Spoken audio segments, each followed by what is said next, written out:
Everyone welcome to coastal Amma's kitchen. ಇವತ್ತು ನಾನು special ಆಗಿ ಒಂದು ಮಂಡಕ್ಕಿ ಒಗ್ಗರಣೆನ ಮಾಡ್ತಾ ಇದ್ದೀನಿ. ಸೊ ಬನ್ನಿ ಯಾವ ರೀತಿ ಮಾಡೋದು ಅಂತ ನೋಡ್ಕೊಳ್ಳೋಣ. ಮೊದಲಿಗೆ ಸ್ಟವ್ನ ಲೋ ಫ್ಲೇಮಲ್ಲಿ ಇಟ್ಕೊಂಡು ಒಂದು ಬಾಣಲೆಗೆ 4-5 ಟೇಬಲ್ ಸ್ಪೂನ್ ಆಗುವಷ್ಟು ತೆಂಗಿನ ಎಣ್ಣೆನ ಹಾಕ್ಕೊಳ್ತಾ ಇದ್ದೀನಿ.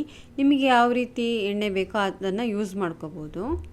ಎಣ್ಣೆ ಬಿಸಿ ಆಗ್ತಿದ್ದ ಹಾಗೆ ಒಂದು ಅರ್ಧ ಕಪ್ ಆಗುವಷ್ಟು ಹಸಿ ನೆಲಗಡಲೆನ ಹಾಕ್ಕೊಳ್ತಾ ಇದ್ದೀನಿ. ಇದನ್ನು ಕ್ರಿಸ್ಪ್ ಆಗೋವರೆಗೆ ಒಂದು 2-3 ನಿಮಿಷ ಚೆನ್ನಾಗಿ ಫ್ರೈ ಮಾಡ್ಕೋಬೇಕು.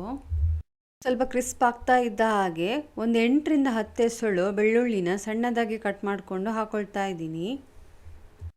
ಬೆಳ್ಳುಳ್ಳಿ ಜಾಸ್ತಿ ಹಾಕಿದಷ್ಟು ಟೇಸ್ಟ್ ಚೆನ್ನಾಗಿರುತ್ತೆ. ಇದನ್ನು ಕೂಡ ಒಳ್ಳೆ ಕ್ರಿಸ್ಪ್ ಆಗೋವರೆಗೆ ಫ್ರೈ ಮಾಡ್ಕೋಬೇಕು. ಸಾಯಂಕಾಲದೊತ್ತು ಟೀ ಜೊತೆ ಈ ಚಳಿ ಟೈಮಲ್ಲಿ ಏನಾದರೂ ಖಾರವಾಗಿ ಕ್ರಿಸ್ಪಿಯಾಗಿ ತಿನ್ನಬೇಕು ಅಂತ ಅನ್ನಿಸ್ತಾ ಇರುತ್ತೆ.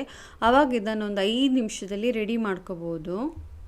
ಸ್ವಲ್ಪ ಕ್ರಿಸ್ಪ್ ಆಗ್ತಿದ್ದ ಹಾಗೆ ಕರಿಬೇವನ್ನು ಆ್ಯಡ್ ಮಾಡ್ಕೋಬೇಕು. ಇಲ್ಲಿ ಕರಿಬೇವನ್ನು ಎಷ್ಟು ಬೇಕಾದರೂ ನಾವು ಆ್ಯಡ್ ಮಾಡ್ಕೋಬೋದು, ಟೇಸ್ಟಿಯಾಗಿರುತ್ತೆ.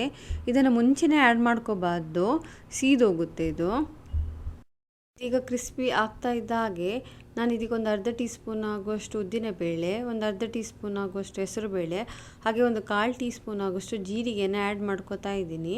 ಇದು ಆಪ್ಷನಲ್, ನಿಮಗೆ ಬೇಡ ಅಂದರೆ ಸ್ಕಿಪ್ ಮಾಡ್ಕೋಬೋದು. ಇದನ್ನು ಒಗ್ಗರಣೆಗೆ ಹಾಕ್ಕೊಂಡ್ರೆ ಪರಿಮಳ ತುಂಬಾ ಚೆನ್ನಾಗಿರುತ್ತೆ.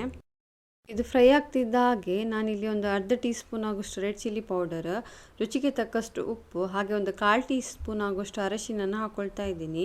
ಖಾರ ನಮಗೆ ಜಾಸ್ತಿ ಬೇಕು ಅಂದರೆ ನಾವು ಜಾಸ್ತಿ ಕೂಡ ಹಾಕ್ಕೋಬೋದು.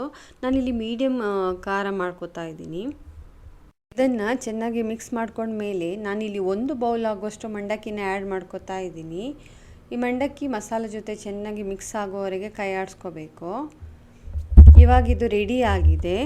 ಈವ್ನಿಂಗ್ ಸ್ನ್ಯಾಕ್ಸ್ ಜೊತೆ ಈ ಮಂಡಕ್ಕಿ ಒಗ್ಗರಣೆನ ತಿಂತಾ ಇದ್ದರೆ ಸೂಪರ್ ಆಗಿರುತ್ತೆ. ತುಂಬಾ ಟೇಸ್ಟಿಯಾಗಿ ಕೂಡ ಬಂದಿದೆ.